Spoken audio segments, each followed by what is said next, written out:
Rainwater dripped from the rusted roof of the old market stall, pattering against the torn plastic sheets that barely held together. Alara pulled her tattered shawl tighter across her shoulders as she sifted through the pile of refuse behind the bakery. Her fingers, calloused and raw from years of scrapping, trembled slightly from the morning chill, but she did not stop. Hunger never waited for comfort. She crouched low, ignoring the acrid stench of spoiled bread and rotting vegetables, hoping to find at least a crust to quiet the gnawing in her stomach. Her life had become a rhythm of small hopes and constant disappointments, yet she still pressed forward each day. The city around her was a symphony of noise, horns blaring, hawkers shouting, children laughing in the distance, and she moved through it like a ghost, rarely noticed and often dismissed. People passed her by, clutching shopping bags, tapping on their glowing phones, frowning when their eyes brushed against her ragged figure. To them she was only part of the scenery of hardship, something to glance at briefly and then erase. But that morning, something unusual caught her attention.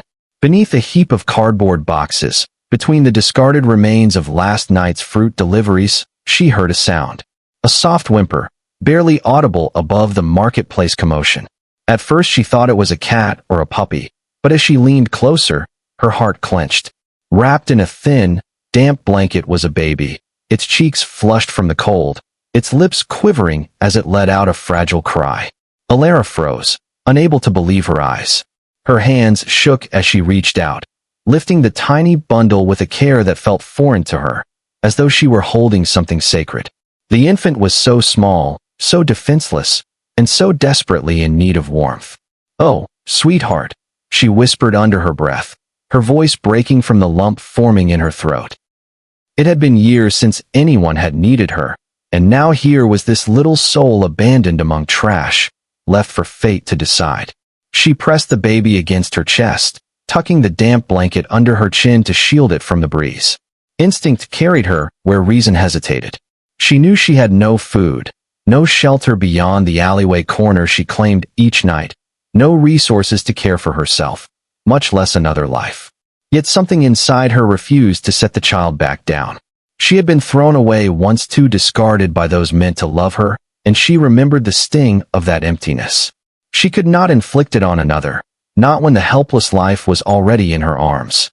Her feet moved quickly through the wet streets, weaving past vendors and carts until she reached the edge of the old bridge where she often sought cover. She lowered herself against the stone wall, carefully unwrapping the blanket to study the baby's face. Bright eyes blinked back at her, wide and searching, as though silently pleading for reassurance. Alara's lips curved into a small, tentative smile, and she rocked the child gently, humming an old lullaby her grandmother once sang before life took her innocence away. As hours passed, she scavenged for scraps with the child tied close to her chest, improvising with a long piece of cloth she found among discarded clothes. She begged at shop doors, not for herself, but for milk to keep the baby alive. Some merchants shook their heads, muttering about beggars multiplying burdens, but others, softened by the sight of the infant, gave her a bottle or a packet of warm rice. For the first time in years, she did not feel entirely invisible. The baby's presence drew a kind of mercy she had long forgotten existed in strangers' hearts. That night, lying on flattened cardboard under the bridge, she stared at the child nestled against her arm. The city lights glowed dimly beyond the river, reflections dancing like stars she could almost touch. "I'll call you Nilo," she whispered, settling on a name that meant river, flowing and alive. Naming the baby made the bond real, as though destiny had carved them together from the rubble of misfortune. She did not know where Nilo had come from, or why anyone would abandon such a treasure, but she made a silent vow that as long as she breathed, she would not let him be alone again. Days turned into weeks, and the streets began to recognize her differently. The ragged homeless girl became the makeshift mother, always with a tiny face peeking from her shawl. She felt pride when people noticed the child's cheeks growing plumper, his cries replaced by curious gurgles. Whenever fatigue weighed heavy on her bones, one glance at Nilo's small smile gave her the strength to carry on. Still, challenges multiplied. Rain soaked through her blankets. Nights grew colder, and the ache in her stomach deepened with every skipped meal she sacrificed for the baby's sake. More than once, doubt gnawed at her resolve. Could she truly keep him safe when she could barely shield herself? Yet every time fear whispered, Nilo's fingers curled tightly around hers, as if anchoring her to courage she didn't know she had. One afternoon, while sitting near the fountain in the city square, a woman passing by dropped a coin into her cup, then stopped to admire Nilo. "You have a beautiful child," the woman remarked softly, smiling. Alara's throat tightened, and she managed only a nod. She couldn't explain that the baby wasn't hers, that she had found him among trash like forgotten debris. Instead, she let the words soak into her, warming her heart with a strange sense of belonging. As the months unfolded, Alara grew attuned to every little change. The sparkle in Nilo's eyes when he discovered his own toes, the way he laughed when pigeons fluttered too close, the peaceful sigh he released when she hummed him to sleep. Each moment stitched together a new purpose, giving her life meaning far beyond mere survival. She no longer measured her days by the food she found, but by the joy she created in nurturing another.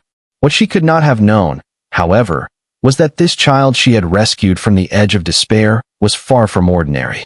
Nilo's origins were tangled in secrets that stretched into the wealthiest corners of the city, into boardrooms where billion-dollar decisions were made and dynasties preserved.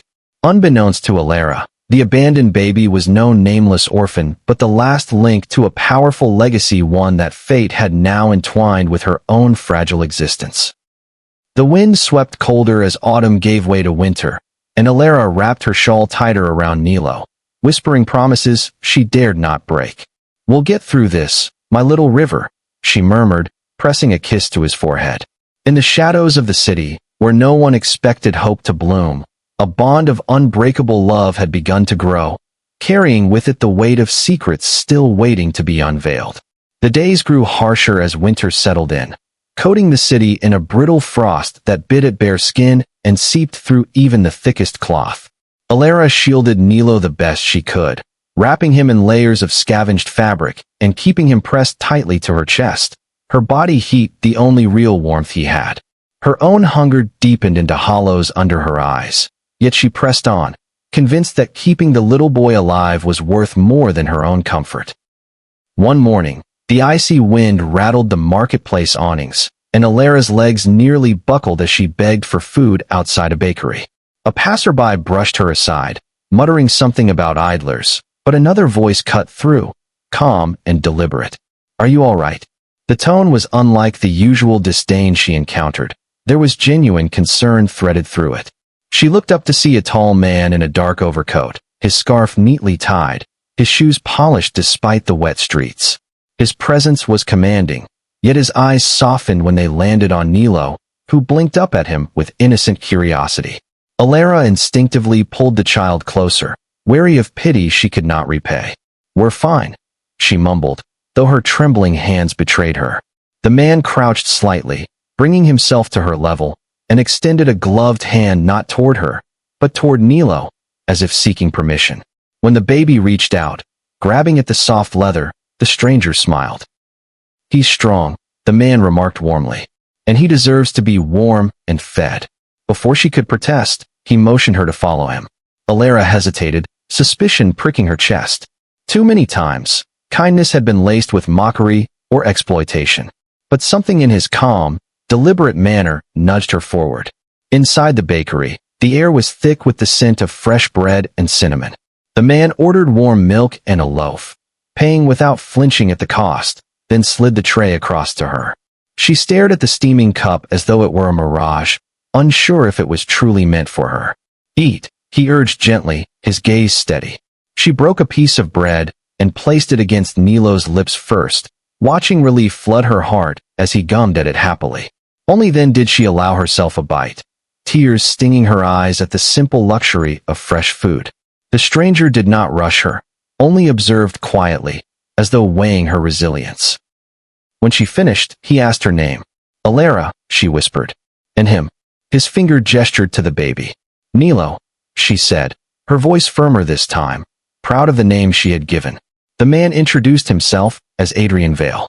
He spoke with the assurance of someone used to being heard, his words precise, his manner patient.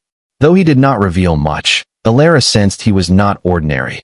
His suit alone was worth more than anything she had ever owned. She wondered why someone like him would pause his busy life for a ragged girl and an abandoned baby, but the question hung unspoken. Instead, Adrian quietly handed her a folded note with enough money for a week's meals and told her about a shelter nearby where mothers with children could stay. No one should be left in the cold, he said simply before leaving, his figure swallowed by the bustling crowd. For days, Alara wrestled with his kindness. She had learned to mistrust good things, certain they were always followed by cruel turns. Yet the shelter he mentioned was real, and when hunger clawed too sharply, she finally walked through its doors. The warmth inside felt like stepping into another world. Volunteers welcomed her with blankets and a cot. For the first time in years, she slept without fearing the bite of rain or the sting of frost. Nilo thrived, his cheeks rounding, his laughter echoing through the shared halls. Still, Alara remained cautious, her eyes scanning every stranger, her heart unsure if she belonged. She had lived too long in the margins to easily accept stability. But when Adrian appeared again, weeks later, carrying a bag of supplies, she felt something shift. He asked no questions that cut too deep, made no judgments about her past. Instead, he focused on Nilo, holding him with an ease that surprised her. The baby reached for his watch chain, giggling when the polished metal glinted in the light. He likes shiny things, Adrian chuckled, handing the child back carefully. Alara found herself smiling, a rare softness spreading across her guarded heart.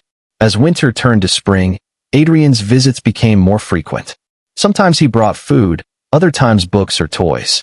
He never pressed her to explain her story, never pitted her, but instead treated her as someone capable, someone worth standing beside.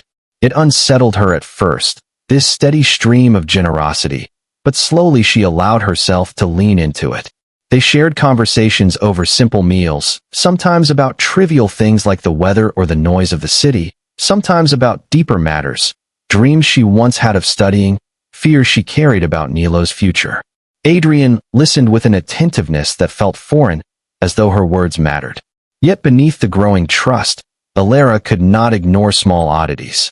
Once, when Adrian thought she wasn't looking, his gaze lingered on Nilo with a peculiar intensity, as though searching for something familiar in the child's face.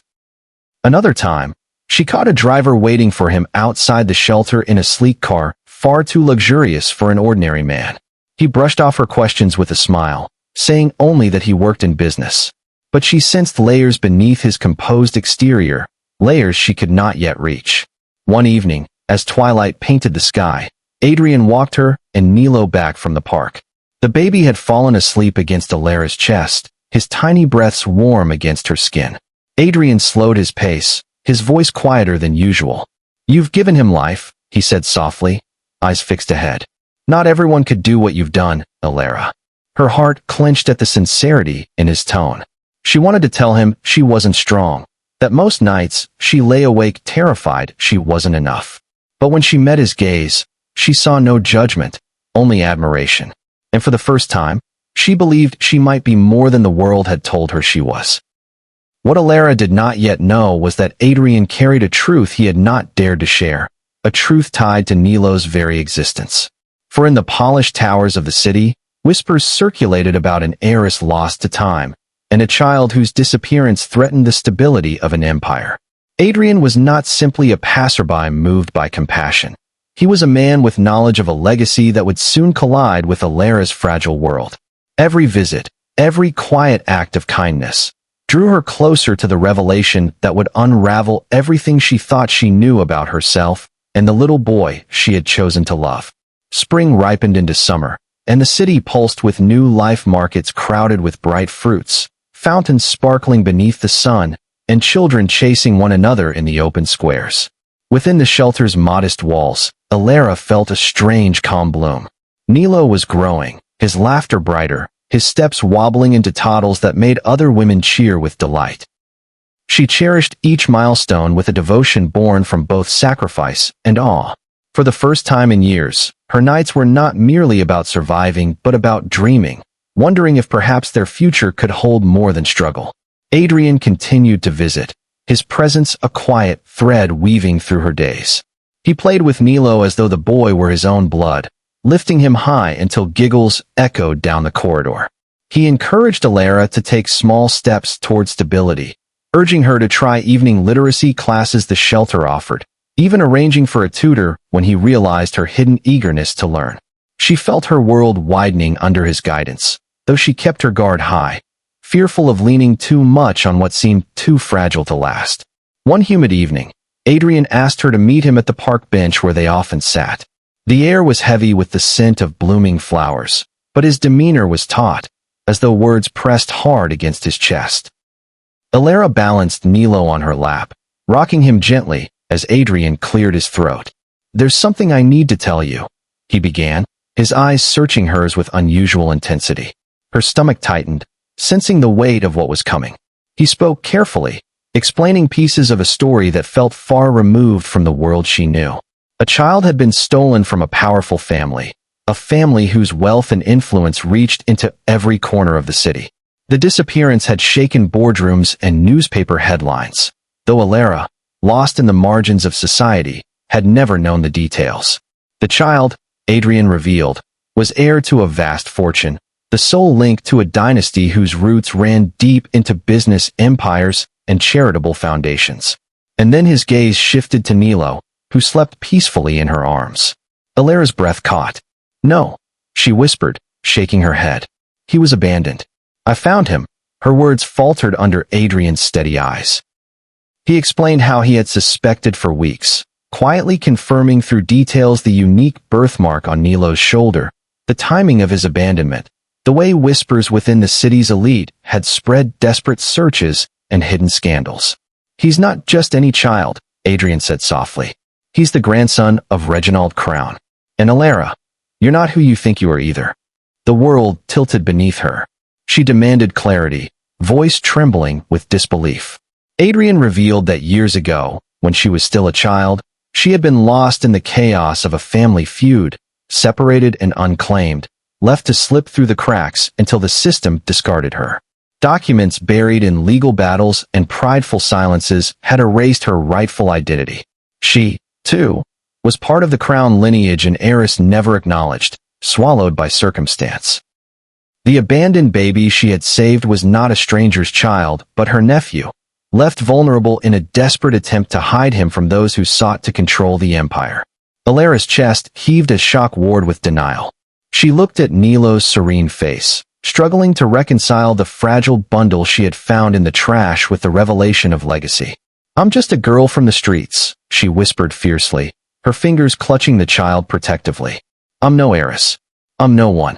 But Adrian reached for her hand, grounding her trembling frame. "You've been more of a mother, more of a protector, than all their wealth could buy," he said firmly. "Bloodlines don't define worth, actions do. And you've already proven who you are." The following weeks blurred with dizzying shifts. Adrian arranged discreet meetings with lawyers, guardians of the crown estate who confirmed truths she had not dared to believe. Old photographs surfaced, showing a little girl with Alara's eyes, her lineage undeniable. At first, anger boiled in her anger at the family who had let her fall into ruin, who had allowed her to grow up in hunger and isolation while they sat in mansions gilded with gold. Yet every time fury threatened to consume her, Nilo's smile steadied her, reminding her that her choices now would shape not only her life, but his future as well. The day she stepped into the crown mansion, she felt like an intruder. Marble floors gleamed, chandeliers glittered like frozen stars, and portraits of stern ancestors lined the walls. Relatives murmured with disbelief, some with thinly veiled hostility, others with awe. Reginald Crown himself, stooped with age but sharp-eyed, studied her from his armchair. Silence stretched until he finally spoke, voice brittle yet commanding. "So the world gives me back not only my grandson, but the daughter I thought lost forever." Tears blurred Alara's vision, though she stood tall. "I don't need your fortune," she said quietly, her voice trembling but steady. "I just need him safe. That's all I ever wanted." Reginald's gaze softened, and for the first time, she saw something beyond power in his eyes, perhaps regret, perhaps recognition of her strength. From that moment, Her life shifted irreversibly. Tutors were arranged, legal documents drawn, inheritance rights restored. Yet even as luxury wrapped itself around her days, Alara carried the scars of the streets in her bones. She refused to forget the alleys where she had once begged, the cardboard shelters where she had cradled Nilo through the night. Rather than let wealth consume her, she poured herself into building shelters, funding programs for the forgotten, ensuring no one else would be discarded as she once had been. Through it all, Adrian remained at her side not as a savior, but as a steady. Their bond deepened into something fragile yet undeniable, born not of wealth, but of shared choices and mutual respect.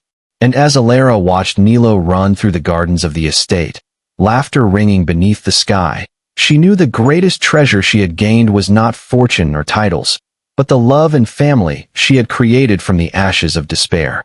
Her journey from the trash heaps to marble halls was more than fate. It was proof that even in the darkest corners, hope could be found, nurtured, and transformed into something extraordinary. The homeless girl was gone, but the heart that had refused to abandon a child remained, unyielding and true, guiding her into a future where legacy and love intertwined. Moral lesson: life has a way of rewriting our stories in ways we cannot imagine. Alara's journey reminds us that kindness can carve paths where none seem possible, and that love is the truest inheritance of all. Wealth may open doors, but compassion is what sustains us through storms.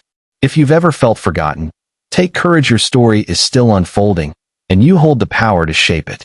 Remember, you've got this, even when the world says otherwise.